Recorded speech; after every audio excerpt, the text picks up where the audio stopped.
anak-anakmu datang ke hadirat-Mu Bapa. Sungguh kami mengucap syukur atas kebaikan yang sudah Engkau berikan buat kami semuanya. Kalau hari ini Tuhan Engkau sudah berkenan membimbing, menuntut langkah kami, anak-anak-Mu dari alamat masing-masing, dan bisa bertemu di dalam satu tempat, ini adalah anugerah. Terlebih hamba-Mu yang berangkat dari jauh tadi Tuhan, dari Pasuruan, walaupun di jalan terjebak banjir, walaupun terlambat, pada akhirnya kami juga sampai Engkau tibakan di sini dengan aman. Kami sangat bersyukur, semua itu oleh karena anugerah Engkau yang kudus. Bapa, terima kasih saat hari ini Engkau telah satukan kami dari sekian jiwa untuk membangun kebersamaan. Bahkan kami ingin juga Tuhan mendengarkan sabda kebenaran firman Tuhan. Biarlah kuasa Roh Kudus-Mu turun atas kami semuanya. Bersihkan setiap hati kami, sehingga kami boleh menerima kebenaran firman Tuhan ini dengan baik, dengan utuh. Dan kebenaran firman Tuhan boleh bisa menguatkan setiap hati dan iman kami.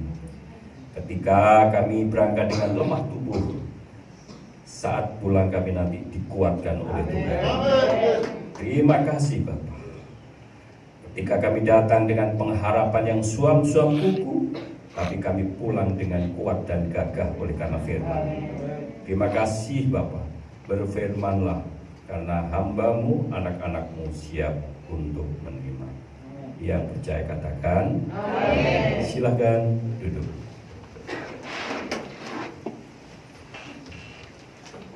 Sekali lagi mohon maaf,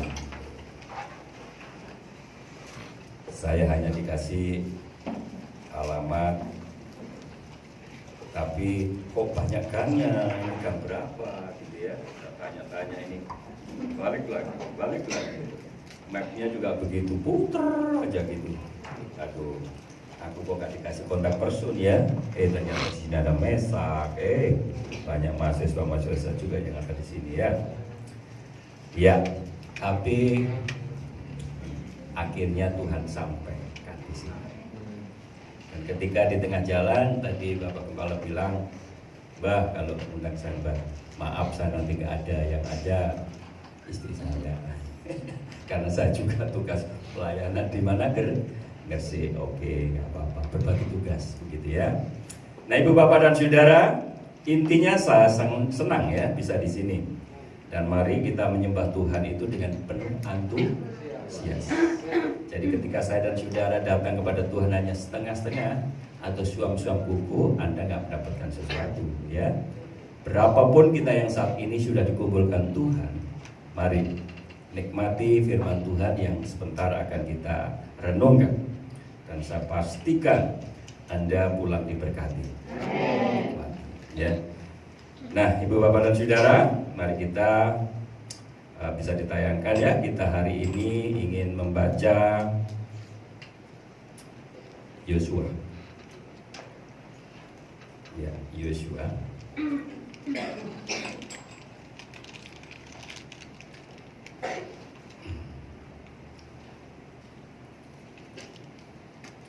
Ya, Yosua kita nanti akan baca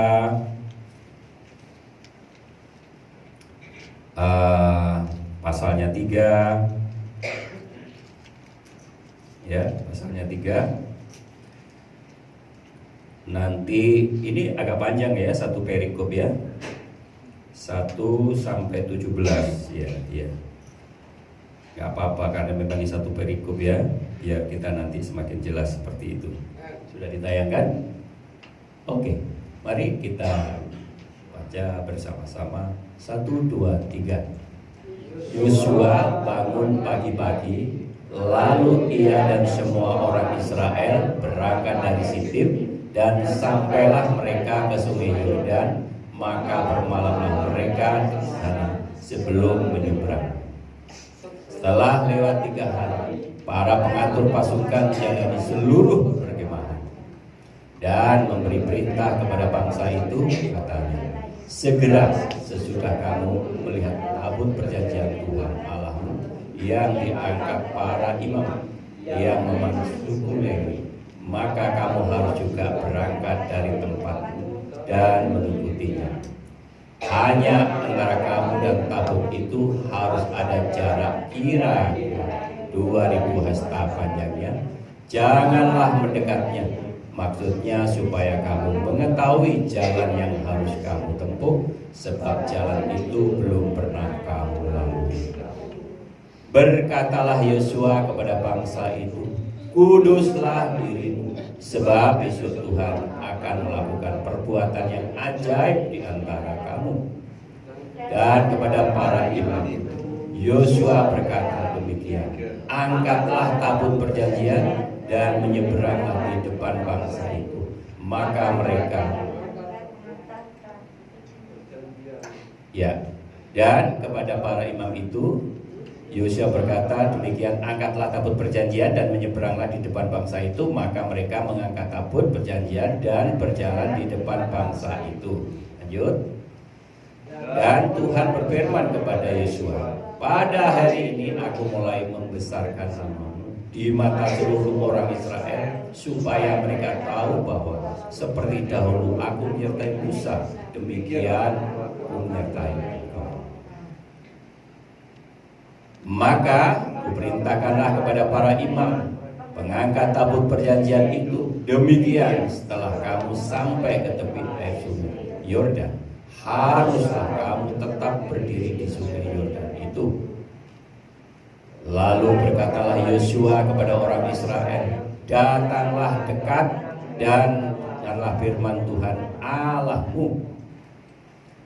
Lagi kata Yosua, dari hal inilah akan kamu ketahui bahwa Allah yang hidup ada di tengah-tengah kamu, dan bahwa sungguh-sungguh akan dihalonya orang Kanaan, orang Het, orang Hewi, orang Feris, orang Girsa, orang Amori, dan orang Yebus itu dari depan kamu. Sesungguhnya tabut perjanjian Tuhan semesta bumi berjalan menyeberang di depan kamu masuk sungai Yordan. Maka sekarang pilihlah 12 orang dari suku-suku Israel, seorang dari tiap-tiap suku. Segera sesudah kaki para imam mengangkat tabut Tuhan semesta bumi berhenti di dalam air sungai Yordan, maka air sungai Yordan akan terputus, air yang turun dari hulu akan terhenti mengalir menjadi bendungan. Ketika bangsa ini berangkat dari tempat penyembahan mereka untuk menyeberang sungai Yordan, para imam mengangkat tabut perjanjian itu berjalan di depan bangsa itu. Segera sesudah para pengangkat tabut itu sampai ke sungai Yordan, dan para imam pengangkat tabut itu mencelupkan kakinya ke dalam air di sungai Yordan itu, sebab sampai meluap sepanjang tepinya selama musim menuai. Maka berhentilah air itu mengalir, air yang turun dari hulu melonjak menjadi bendungan jauh sekali di dekat kota yang terletak di sebelah selatan, sedang air yang turun ke laut Arabia itu, yakni laut Asia, terputus sama sekali. Lalu menyeberanglah bangsa itu di tentangan Yeriko. Tapi para imam pengangkat tabut perjanjian Tuhan itu tetap berdiri di tanah yang kering di tengah-tengah sungai Yordan, sedang seluruh bangsa Israel menyeberang di tanah yang kering sampai seluruh bangsa itu selesai menyeberang sungai Yordan. Haleluya. Ini satu perikop. Ibu, bapak, dan saudara, dengan bacaan tadi saya merenung apa yang kira-kira nanti akan saya bagikan kepada saudara-saudara. Dan khotbah saat hari ini saya akan berikan tema 3 gerakan iman yang melahirkan mujizat besar.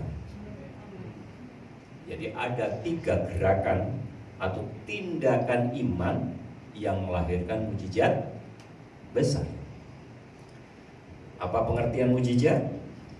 Mukjizat adalah suatu kejadian atau suatu peristiwa yang sulit dimengerti oleh pikiran manusia. Itu mukjizat. Ya, jadi sekali lagi, satu kejadian atau satu peristiwa yang sangat sulit untuk dimengerti oleh pikiran atau logika manusia. Nah, contohnya apa? Kalau itu ada di Perjanjian Lama. Contohnya saat itu Musa juga sama Tuhan diperintahkan, angkat tongkatmu, pukul di dalam permukaan apa? Laut, ya. Laut apa namanya? TB, laut.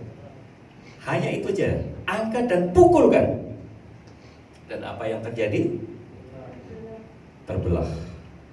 Dan air laut itu menjadi kering, sebelah sana terbentung, dan ini bisa dilewati oleh bangsa Israel yang saat itu sedang dikejar oleh tentara Firaun. Akhirnya, ini jumlahnya banyak loh ya saat itu. Mungkin 1 juta orang itu saat itu yang dibawa Musa saat itu ya. Dan akhirnya semua bangsa Israel itu bisa menyeberang ya, dalam tanda kutip berjalan karena itu. Nah, begitu sampai tiba di tepian sana, semua sudah lewat semua, baru yang namanya tentara Firaun mengejar. Dan saat itulah, di saat tentara Firaun itu ada di tengah-tengah laut, maka air kembali. Berarti mati dong ya. Nah, ini satu peristiwa yang sangat sulit dimengerti oleh manusia, tapi itu adalah real, begitu ya. Karena ini ada tulisannya, ada kejadian, dan ada saksi. Sulit untuk dimengerti Bapak Ibu. Itulah mukjizat. Bagaimana kalau di Perjanjian Baru? Ada nggak kira-kira contoh? Contoh yang paling fenomenal, ya, air bisa nggak itu dilogikakan? Dilihat dari sudut pandang ilmu apa saja sulit. Fisika, ya, matematika, wis nggak iso. Sulit untuk dinalar manusia. Tapi itulah kenyataan. Air tawar bisa diubah menjadi anggur. Luar biasa ya. Loh, pertanyaannya kok bisa ya? Kok bisa ya Yesus bisa membuat seperti itu? Jawabannya, karena dia itu adalah Allah yang hidup. Berikan aplaus untuk Yesus. Supaya saya dan saudara antusias, ada contoh kejadian lagi ya yang membuat saya dan saudara pasti terkesima. Ya, ada seorang pemuda, mungkin pemuda seusia ini, namanya Lazarus. Berapa kali dia mati? Berapa hari dia mati? 4 hari. Ketika Yesus datang, kakaknya yang Marta dan Maria menangis. Guru, kenapa engkau gak datang kemarin-kemarin? Kalau engkau datang kemarin-kemarin, adikku pasti tidak akan mati.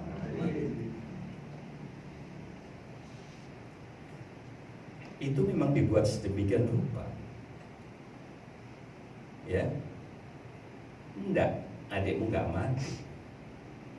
Adikmu cuma tidur. Enggak Tuhan, sekarang ini sudah 4 hari. Ayo kita ke sana, tunjukkanlah. Ya, seperti itu. Nah, apa yang dikatakan? Setelah dia nangis, sedih dan sebagainya, hanya mengatakan, di mana lukanya? Ini Tuhan. Saat itu hanya diletakkan di dalam lubangan dan ditutup. Memang sampai hari ini seperti itu Israel ya. Bapak tiap hari ke Israel ya seperti itu. Secara arkeologinya begitu. Termasuk kubur Yesus ya.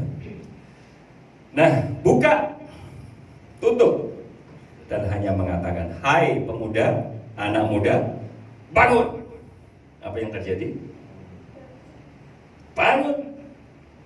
Tapi saat itu masih ada tali ya, ditutup biasa orang mati kan di tali apa itu? Pocong. Buka. Orang-orang yang di luar buka. Dan setelah itu bangkit dan berjalan. Dia hidup. Berikan aplaus untuk Yesus. Pertanyaannya, apakah mujizat Tuhan itu saat ini masih berlaku? Amin. Mujizat Tuhan itu masih berlaku dulu, sekarang, dan yang akan datang. Yang penting saya dan saudara punya iman yang besar. Sesuatu yang tidak mungkin, sesuatu yang mustahil bagi dunia ini, tidak bagi Tuhan. Iya, kenapa bisa? Yesus karena Allah, begitu ya, Allah menjadi manusia. Nah, ibu bapak dan saudara yang mengasihi dan dikasihi oleh Tuhan, ya, bacaan kita tadi adalah tentang Yosua. Konteksnya adalah tentang Yosua. Yosua itu adalah salah satu dari sekian tokoh Alkitab yang dibukukan, dan mungkin sampai nanti akhir zaman tidak akan bisa terhapus. Kita tahu Yosua itu adalah murid siapa? Musa. Anak didikmu Musa. Anak rohanimu Musa. Ya, seperti itu. Saat itu Musa dipilih Tuhan untuk memimpin bangsa Israel keluar dari Mesir, untuk berjalan berapa tahun ya kira-kira? 40 tahun, betul?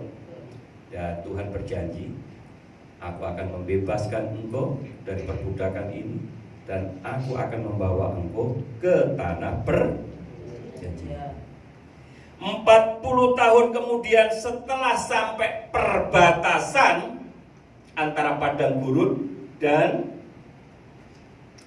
perjanjian, tanah perjanjian itu, sayang sama Tuhan, Musa dikasih batas akhir sampai di situ ya. Jadi nggak sampai masuk ke tanah perjanjian. Kenapa? Ya itu haknya Tuhan toh. Hak prerogatif itu Tuhan ya, suka-sukanya Tuhan begitu loh. Nah, ya. Nah, akhirnya hanya dikasih tunjuk naik ke Gunung Nebo. Ya, Gunung Nebo juga saya pernah lewati. Saya naik ke sana. Disinilah saat itu Musa gaib menyerahkan. Tuhan hanya mengatakan, itu loh nanti tanah-tanah yang akan kuberikan kepada anak cucumu bangsa Mesir. Cuma begitu toh. Setelah itu dicabut nyawanya dan meninggal. Tapi sampai hari ini mayatnya di mana? Enggak ada. Ya, mungkin langsung naik atau gimana ya, dan sebagainya. Dan sebelum itu Musa sudah diperingatkan oleh Tuhan, persiapkan namanya Yosua untuk menjadi penggantimu. Nah, ibu bapak dan saudara, nah saat itu orang-orang Israel sudah di perbatasan melangkah ke sana, itu sudah perjanjian baru, tapi Musa sudah nggak ada, sudah alih kepemimpinan kepada Yosua. Tapi sayang, untuk melalui dan mencapai garis yang ada di tanah perjanjian itu dihadang oleh suatu sungai yang sangat luas, lebar, dan deras air. Namanya sungai Yordan. Perintah Tuhan, kamu harus berhasil membawa bangsa ini sampai ke ujung sana. Kalau Anda yang ditugaskan seperti itu, pusing apa? Secara logika pusing. Gimana nih? Saat itu mungkin jembatan gak ada, betul ya? Mungkin perahu juga belum ada, apalagi kapal feri. Gak ada ya. Mungkin punya peralatan, tapi peralatan juga terbatas. Sehingga dengan cara apa ini? Tuhan, bagaimana ini? Engkau memerintahkan aku, memberikan kuasa aku untuk membawa bangsa ini sampai tanah perjanjian. Tapi bagaimana ini dihadang sungai Yordan yang sangat lebar. Kalau Anda tahu Kapuas, sungai Kapuas di sana, Barito, luasnya seperti itu. Deras angin. Ibu bapak dan saudara, secara jasmani rasanya sulit untuk dilakukan. Tapi Yosua adalah anak rohani Musa. Kalau dulu di Deborah itu bisa membuat suatu mujizat yang besar, di sini pun akan bisa. Seperti itu kira-kira. Jadi secara ilahi dan secara rohani. Maka saat itu Yosua menginstruksikan dan mengajak kepada bangsa Israel, mulai dari tua-tua kepala suku sampai seluruhnya, mengajak 3 himbauan atau 3 gerakan iman atau tindakan iman. Yang pertama adalah mengajak, ditulis 1 sampai 4 tadi, bangun pagi. Itu yang langkah tindakan iman yang pertama. Semua diinstruksikan, diajak, mari bersama semua bangun pagi. Langkah yang kedua, ya, yang kedua yang ditulis di ayat 5, kuduskanlah hati. Langkah atau tindakan iman yang ketiga yang ditulis di ayat 9, dekat dan dengarkanlah firman Tuhan. Tentu juga lakukan, tentunya tidak hanya didengarkan, ya. Nah, ibu bapak dan saudara, ada 3 gerakan atau tindakan iman. Yang pertama tadi bangun, yang kedua kuduskanlah dirimu, yang ketiga dan setelah 3 itu dilakukan, nanti ayat 16 apa yang ada di sana. Maka berhentilah air itu mengalir. Luar biasa. Air yang deras itu berhenti total. Otomatis kalau sudah gak mengalir berarti di sini kering dong. Baru itu adalah mujizat besar terjadi. Ada amin ya. Nah, ibu bapak dan saudara, saya ingin mengoreksi dan saya ingin mengajak mengupas satu persatu, mulai dari bangun pagi-pagi, kuduskanlah dirimu, dan yang ketiga itu adalah dekat dan dengaran firman Tuhan. Yang dimaksud bangun pagi-pagi itu kira-kira jam berapa ya? Jam 3 sampai jam 5. Itu adalah bangun-bangun pagi. Bagaimana kalau jam 6 kesiangan? Ya. Jadi waktunya orang sekarang ini, kalau Anda mengikuti arahan Yosua ini, kalau ingin Anda memiliki sesuatu yang bernilai ilahi, jangan bangun jam 6 ya, apalagi jam 7 gitu ya. Bangunlah jam 3 sampai jam 5. Iya, itu bangun pagi. Dan saat itulah namanya, kalau hari ini Anda disebut sebagai doa fajar, penyembahan. Amin saudaraku. Dan di saat itulah kontak dengan Tuhan itu rasanya nyambung. Ya, memang sih satu hari 24 jam. Tapi kalau Anda awali jam 3 sampai jam 5, Anda menyembah Tuhan, menyatukan hati Anda dengan Tuhan, membangun komunikasi dengan Tuhan, membangun intim dengan Tuhan, dan baca firman, maka sepanjang hari Anda akan melalui hari-hari Anda dengan penuh sukacita. Ya. Jangan diawali dengan HP. Ya. Nanti ada hoak-hoak di sana ya. Akhirnya itu yang mempengaruhi hati dan pikiran kita. Itu. Jadi jam 3 sampai jam 5 itulah. Dan pertanyaannya, apa sih fungsinya bangun pagi itu? Fungsinya bangun pagi itu paling tidak ada 3. Ya. Apa fungsinya? Ada 3. Pertama, kalau saya dan saudara itu bangun pagi sudah terlatih, otomatis bangun pagi itu sudah melatih disiplin diri. Jadi kedisiplinan ini harus kita latih. Mulai diri kita sendiri sebelum melatih orang lain. Belum mengajak disiplin orang lain, hendaknya saya dan saudara juga harus melatih diri kita. Ada amin? Disiplin. Disiplin itu dengan melawan kemalasan. Jadi kalau Anda disiplin dalam segala hal itu diawali bangun pagi, Anda nanti akan menjadi orang yang disiplin dalam segala hal. Apa saja profesi Anda. Kalau Anda nggak disiplin, nggak dapat sesuatu. Anda sebagai pelajar, Anda sebagai mahasiswa, kalau Anda tidak disiplin, mungkin Anda mungkin Anda lulus tapi lolos gitu ya. Anugerah gitu ya. Nilai Anda hanya asal-asalan begitulah. Orang kalau nggak disiplin kan begitu. Bekerja apapun, ya, termasuk Ibu Gembala ini seorang medis, bidan ya. Kalau kita nggak disiplin diri, otomatis kita nggak transfer kepada orang-orang yang kita latih, ya. Dan mungkin para pelanggan juga akan menilai, nggak enak di sana, orangnya malas, orangnya jorok, orangnya nggak perhatian, nggak disiplin, ya, nggak bersih dan sebagainya, orang akan malas datang kembali. Nah, kalau kita sudah disiplin, apapun, orang yang disiplin itu adalah nilai tambahnya tinggi. Ada amin? Amen. Iya, seperti itu.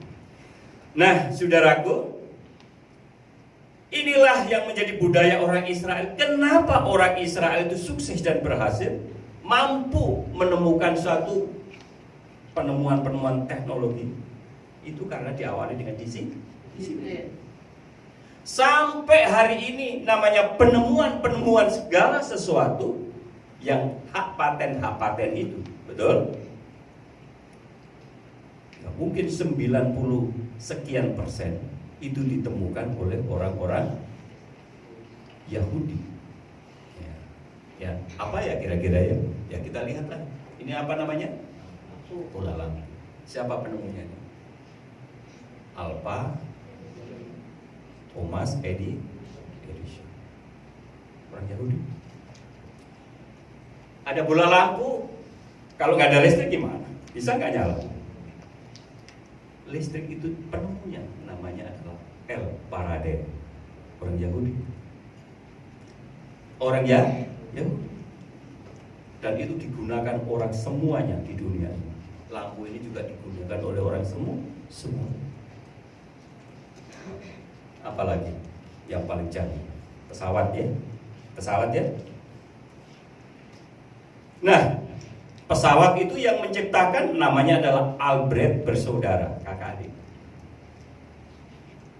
Ya, dan itulah yang bisa menciptakan pesawat. Pesawat aja bisa dibuat, berarti mobil juga bisa dibuat, motor bisa dibuat, dan semua itu adalah otaknya orang Israel yang tadi disiplin. Amin, saudara.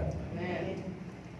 Jadi kalau di luar sana banyak orang yang mengutuk, membenci orang Israel, tapi masih menggunakan produknya orang Israel namanya Mona. Yes, guyunan.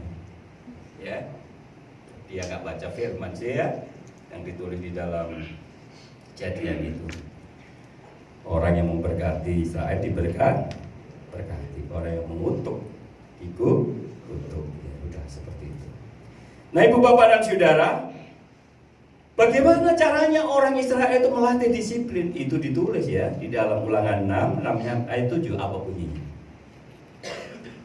Kecil anak balita itu sudah dilatih sedemikian rupa. Ulangan 6 ayat 6 sampai 7. Ayo kita baca bersama-sama. 1, 2, 3. Apa yang kuperintahkan kepadamu hari ini haruslah engkau perhatikan. Apa arti perhatikan? Lakukan. Betul? 7. Haruslah engkau mengajarkan berulang-ulang kepada anak-anakmu dan membicarakannya apabila engkau sedang duduk di rumahmu, apabila engkau sedang dalam perjalanan, apabila engkau berbaring, apabila engkau bangun. Artinya ada waktu apa saja ditanam. Apa yang diajarkan? Taurat Tuhan. Jadi jangan heran, sampai hari ini anak kecil-kecil itu sudah sekolah. Ya, nggak tahu, mungkin nggak dipotong ya, rambutnya itu panjang-panjang begitu. Tak lihat kenapa? Oh, jadi ini masih dipakai sampai hari ini. Jadi anak-anak kecil itu sudah ada tempatnya sendiri. Dan anak-anak umur 8 tahun itu sudah terus dicekoi dengan Taurat Tuhan. Dan ciri-cirinya kalau orang Israel itu dimanapun berada, yang namanya Taurat itu sudah di sini, sudah di-file di otaknya itu. Ya. Jadi dimanapun bangsa ini ada orang Israel, gampang titenani ya.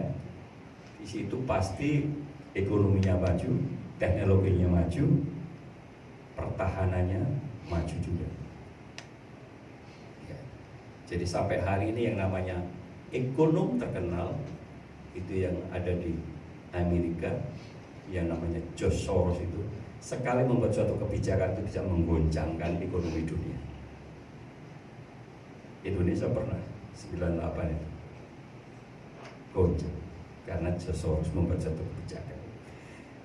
Ya ibu bapak dan saudara, jadi kalau saya dan saudara kepengen anak-anak saya dan saudara itu menjadi orang yang militan dan disiplin, ya, yang punya cucu, oma-oma, opa-opa, papa-mama, ketika anak kita sedang duduk, kita ajari firman Tuhan.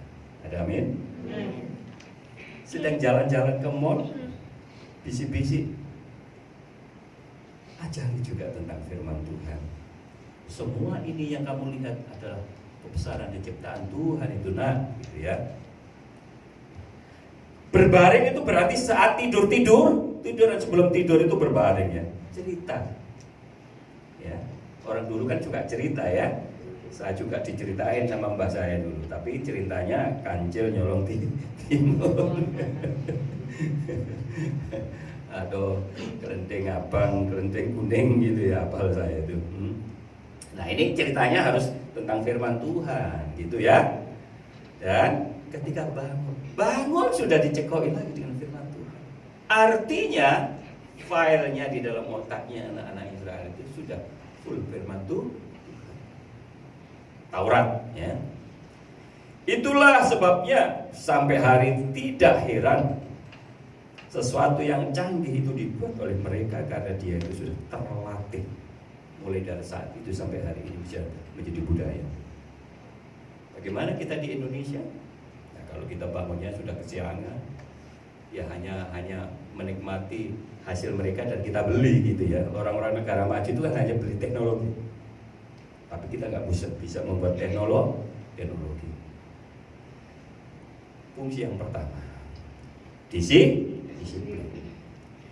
Fungsi yang kedua adalah ada unsur spiritual. Secara rohani, tadi itu sudah saya katakan, orang kalau ingin berjumpa dengan Tuhan, bangun pagi.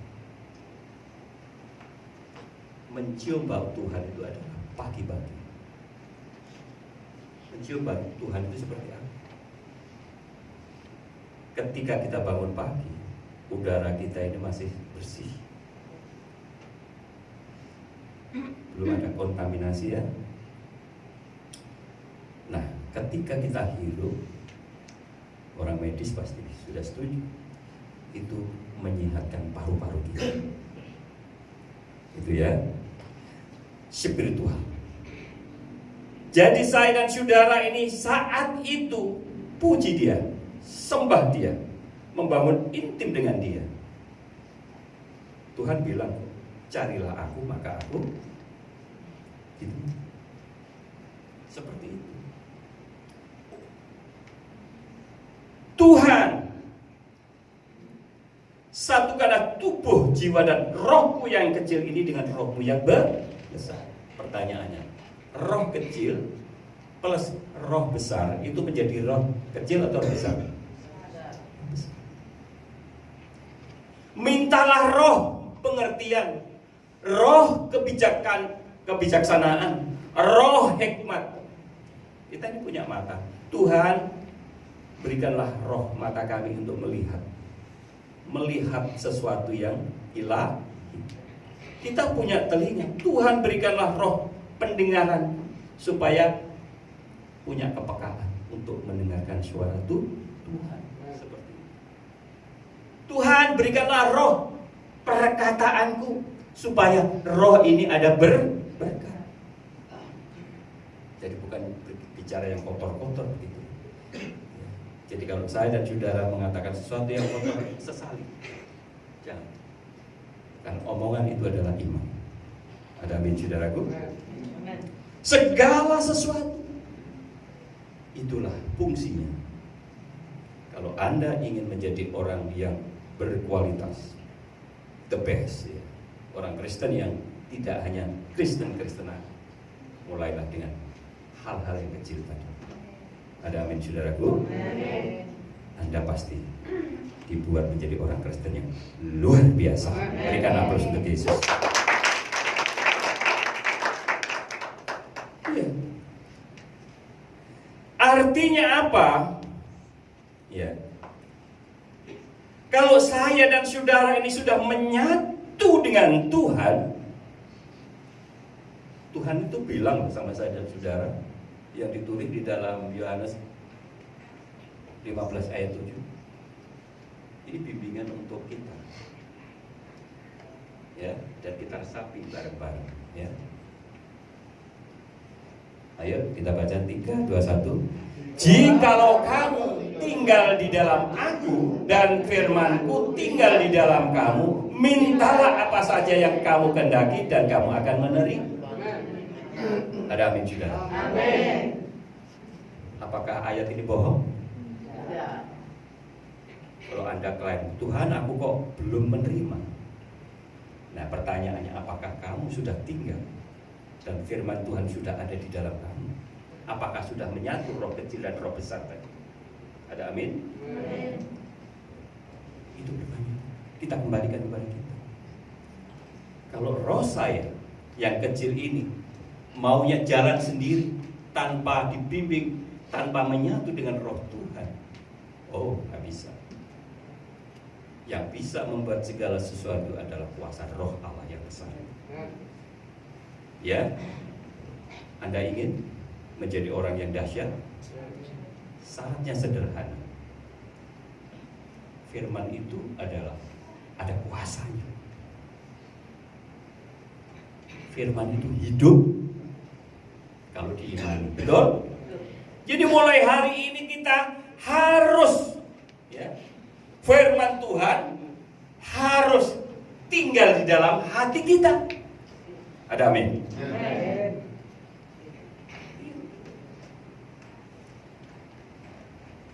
Jadi jika kamu tinggal di dalam aku, ya seperti ini. Jika kamu tinggal di dalam aku dan firmanku di dalam kamu, kita sudah menjadi satu. Maka mintalah, kau akan menerima. Itu mujizat. Kenapa aku kok belum menerima mujizat? Anda belum melakukan. Jujur saja, kalau Anda sudah menyatukan apa yang dikatakan Tuhan di dalam firman-Nya, Anda boleh klaim sama Tuhan. Kalau Anda belum dijawab, bertanyalah, introspeksi pada diri sendiri. Apakah saya sudah melakukan? Kalau belum melakukan, hari inilah saatnya. Ada amin? Amin. Ya. Hari ini kita harus mulai. Karena hari esok belum tentu kita masih punya nyawa. Ada amin? Kita nggak tahu ya Tuhan memanggil kita kapan. Ibu bapak, fungsi yang ketiga adalah ada unsur, ya, unsur kesehatan tadi itu, yang tadi sudah saya sampaikan tadi. Unsur kesehatan. Bagaimanapun juga kalau saya dan saudara ini menghirup udara pagi, pasti seger. Ya. Roh dan jiwa itu kalau menjadi satu, pasti minta apa saja sama Tuhan, pasti Tuhan kasih. Ya. Udara pagi adalah udara yang jernih, seperti mencium bau Tuhan tadi. Segar, segar. Jiwa raga kita ini seger. Ya. Nah, ibu bapak dan saudara, maka lakukanlah itu. Bangun pagi-pagi, enak-enak mancal ke mulut, nggak usah, gitu ya. Bayar harga dong. Jadi orang Kristen yang memiliki nilai tambah itu harus bayar harga, seperti itu. Nah, ibu bapak dan saudara, itu adalah uraian tentang bangun pagi. Bangun pagi. Sekarang yang kedua adalah tadi tindakan iman yang kedua adalah kuduskan tadi. Kuduskan itu sama dengan apa? Bersihkan, putihkan, sucikan hati. Artinya saat itu Yosua berharap jangan ada dendam di antara kalian sesama bangsa ini. Anda juga gitu, sesama orang Kristen, sesama jemaat ini jangan ada iri hati, jangan ada dendam, jangan sakit hati. Ada amin? Jangan sampai teman A ke B, jemaat B ke C dan seterusnya. Jangan. Tuhan bilang kok, Tuhan pernah berkata, kuduslah kamu sebab aku kudus. Itu perintah Tuhan. Nah, bagaimana kalau Anda merasa tersakiti oleh teman Anda dan Anda menyimpan sakit hati itu dan kepahitan itu berlama-lama? Ya. Kalau Anda menyimpan sakit hati, menyimpan kepahitan di dalam hidup Anda nggak bahagia. Mau tidur ingat dia, sakit sama si dia, tersakiti. Ya. Jangan dengan fisik ya, omongan aja kadang-kadang. Kita ini bisa sakit. Ya. Tapi sekarang Anda sebagai kuncinya, kalau Anda kepingin menjadi orang yang terbebas dari segala sesuatu, apapun seberat apapun, sesulit apapun, ketika Anda nggak salah tapi disalahkan umpama dan membuat Anda sakit hati, lepaskan pengampunan. Amin. Ampuni mereka. Ya. Syaratnya ada pengampun. Jangan ada dusta di antara kita, katanya begitu ya. Iya katakan iya, gitu ya. Tidak katakan tidak. Lebih daripada itu dari si. Ya, itu ditulis. Matius 5 ayat 37 demikian. Artinya apa? Udah, Tuhan itu loh ngajari saya dan saudara tuh, nek pipimu ditampar sebelah kiri ya katanya ya, berikanlah pipi sebelah kan. Loh, kok enak temen gitu. Itu perintah Tuhan. Tapi kalau Anda sekarang ditampar, gak ada salah di jalan, pasti Anda akan kalau kamu menampar akan saya kemprang kamu.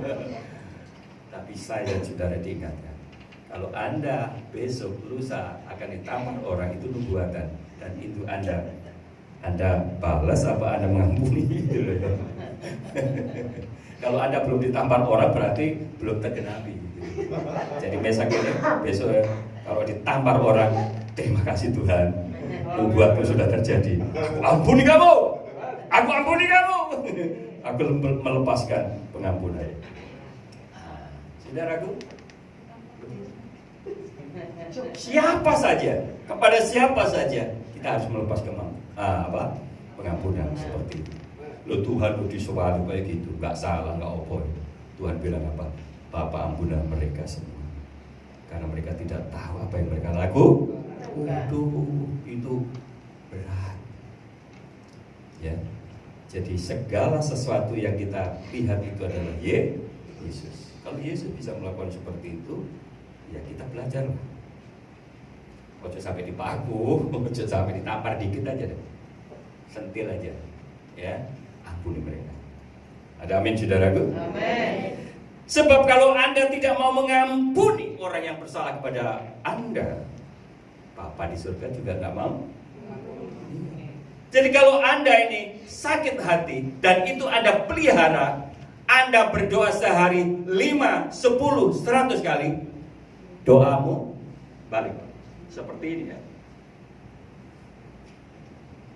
Jadi ini adalah penghalang. Sakit hati itu merupakan suatu penghalang. Doamu sih balik lagi terus. Tapi kalau Anda nanti sudah mengampuni orang, maka halangan itu akan hilang dengan sendirinya dan doa kita tembus ke surga dan Tuhan akan menjawab doa-doa kita. Amin. Ada amin. Berikan aplaus untuk ini. Apa kunci ayatnya? Mungkin ditulis ya di dalam Matius 6, 14, 15. Ya, selalu ada kuncinya. Kita baca 1, 2, 3.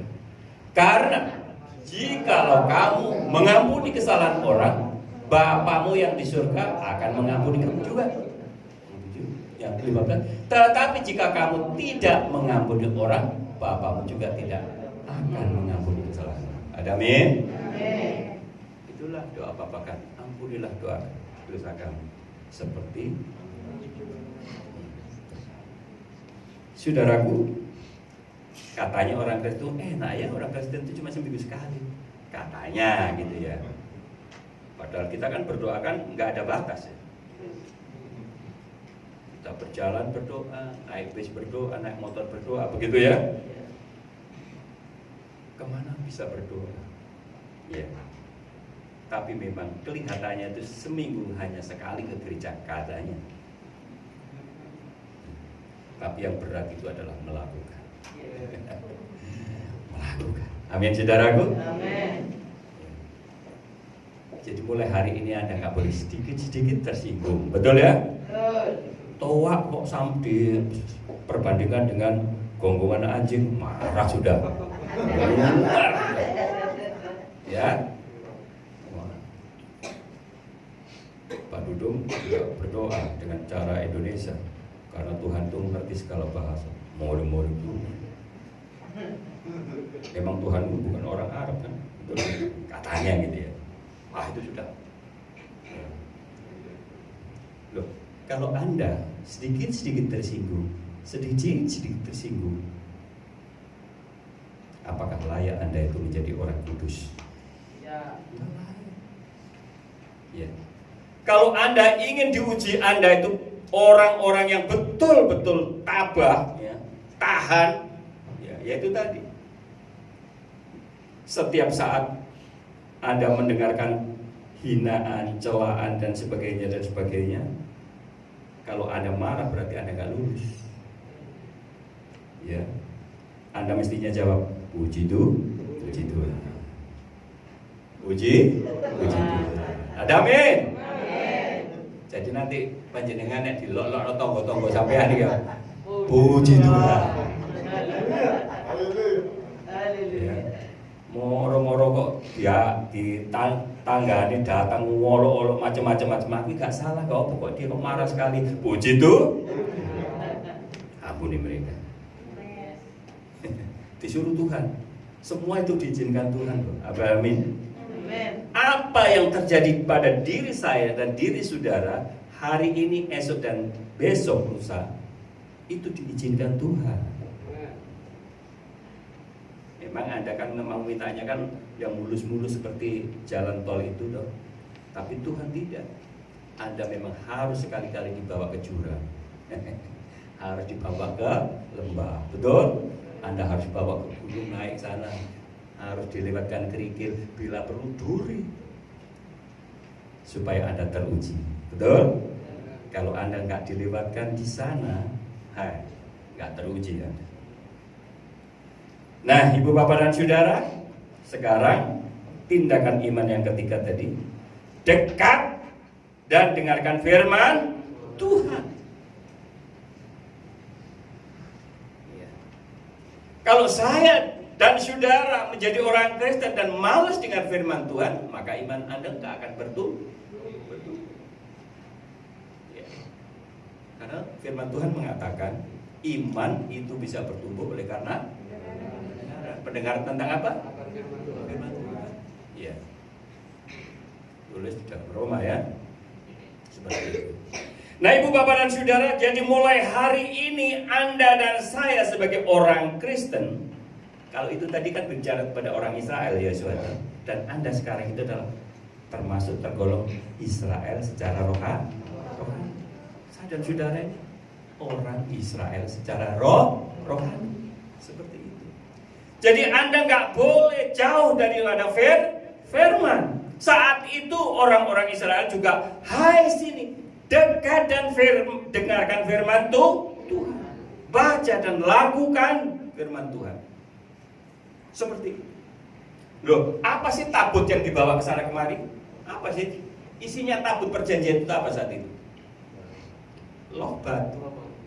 Tapi berisi 10 hukum Tuhan atau perintah Tuhan. Ibu, Bapak, dan Saudara, itu harus ngelontok itu orang-orang Israel. Ya. Hukum yang pertama, jangan ada Allah lain di depan. Berarti kita nggak boleh menyembah Allah-Allah yang buatan tangan manusia dan sebagainya. Ya. Yang kedua, jangan membuat apa? Patung. Jangan membuat apa lagi? Apalagi lukisan dan berhala dan sebagainya. Lalu kau menyembah. Itu bisa terkutuk 3-4 keturunan. Isinya hukumnya itu. Yang ketiga, jangan menyebut nama Tuhan dengan sekarang ini belantik itu ya. Demi Tuhan kan gitu ya.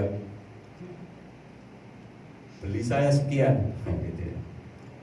Sekarang tak jual sekian kan gitu ya. Aku lo untuk badi mek 1.000 umpama kan begitu. Padahal belinya cuma 500.000 ya, dibilang sumpah Tuhan aku lo tuku nih 1 juta gitu ya. Waduh, berani dia mempermainkan kata Tuhan itu ya. Anda juga berjanji, demi Tuhan besok saya persis datang jam sekian. Tapi Anda nggak datang. Ya, Anda pelayanan juga gitu. Ayo besok kita kumpul ya. Kita belajar WN gitu. Ya. Sudah janji waktunya, Anda nggak datang juga. Ya, seperti itu.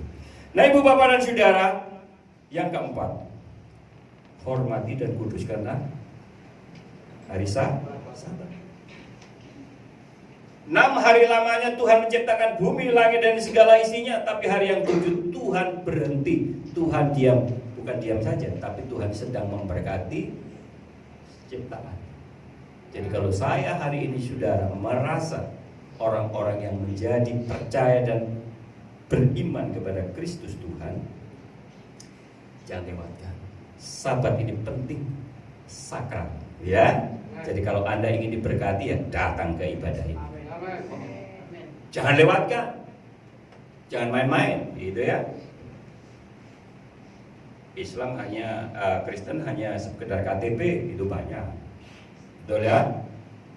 Nah, Ibu, Bapak, dan Saudara, kemudian sama perjanjian baru Tuhan Yesus 1-4 ini diubah, diringkas ya.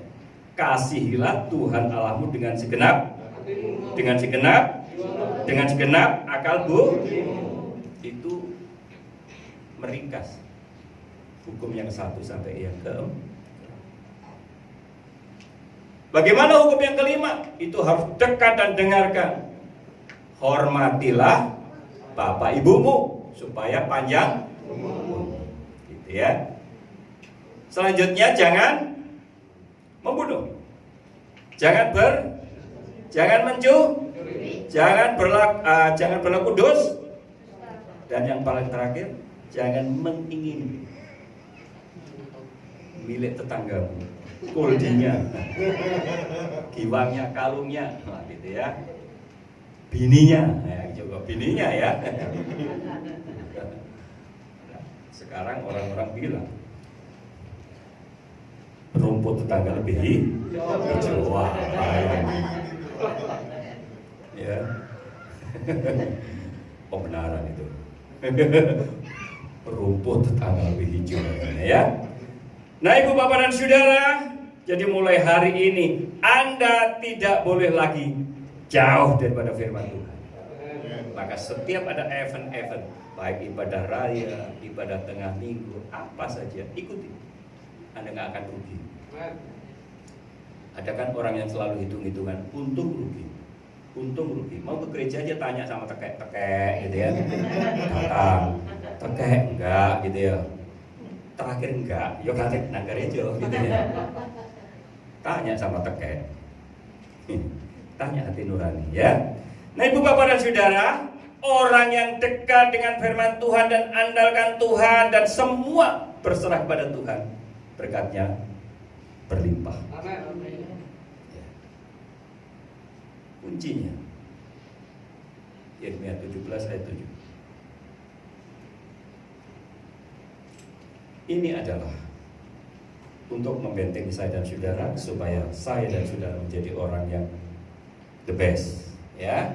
3, 2, 1. Diberkatilah orang yang mengandalkan Tuhan, yang menaruh harapannya pada Tuhan. Berarti bukan yang lain. Ya, bukan gunung Kawi, bukan ya. Bukan orang yang saudara kita punya, yang mungkin kita punya saudara yang pangkat dan sebagainya. Itu nggak jaminan. Percaya deh, kalau Anda bertamu di sana paling lama 3 hari kok Anda belum pulang, paling dirasani kok gak mulih-mulih mesak ini. Kok gak pulang-pulang ini gitu ya. Walaupun ya saudaramu jadi bupati umpama, kalau Anda di sana terus-menerus, Anda pasti dirasani tadi. Kok gak pulang-pulang gitu ya. Bang Toh, ya memangnya. Nah, Ibu Bapak dan Saudara, ada 3 hal. Dan ketika Yosua tadi sudah melakukan 3 ajakan, 3 tindakan iman, maka apa yang terjadi? Yaitu tadi ditulis di dalam 16 tadi ya, mujizat terjadi. Ada, amin. Amin.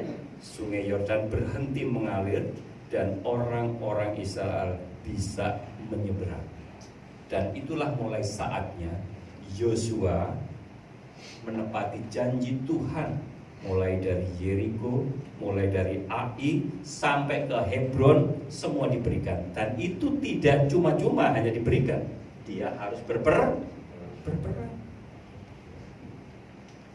Tapi kalau mau berperang kan begini, Tuhan, aku boleh gak maju? Kalau Tuhan bilang jangan, ya jangan. Tapi kalau Tuhan bilang majulah, karena aku di depan dan akulah yang berperang untuk kamu, pasti menang. Maka segala sesuatu saya dan saudara, ketika saya dan saudara memiliki sesuatu harapan, keinginan dan sebagainya, maka datang dulu kepada Tuhan. Tuhan, hari ini saya mau ke kampus. Jam berapa Tuhan saya berangkat? Bilang aja. Kalau Tuhan bilang, Roh Kudus bilang jam 3 aja misal.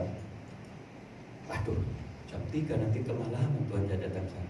Enggak, aku jam 12. Anda datang jam 12. Nanti bis yang Anda tumpangi ada 1 jam. Bisa begitu terjadi. Nah, Ibu Bapak dan Saudara, inilah yang bisa saya bagikan kepada Anda. Semoga apa yang kita dengar, mari kita simpan di dalam hati kita. Rema firman Tuhan ini harus kita simpan. Supaya apa? Mujizat juga terjadi buat saya dan saudara. Tuhan Yesus memberkati. Berikan aplaus untuk Yesus. Mari kita tundukkan kepala. Bapa yang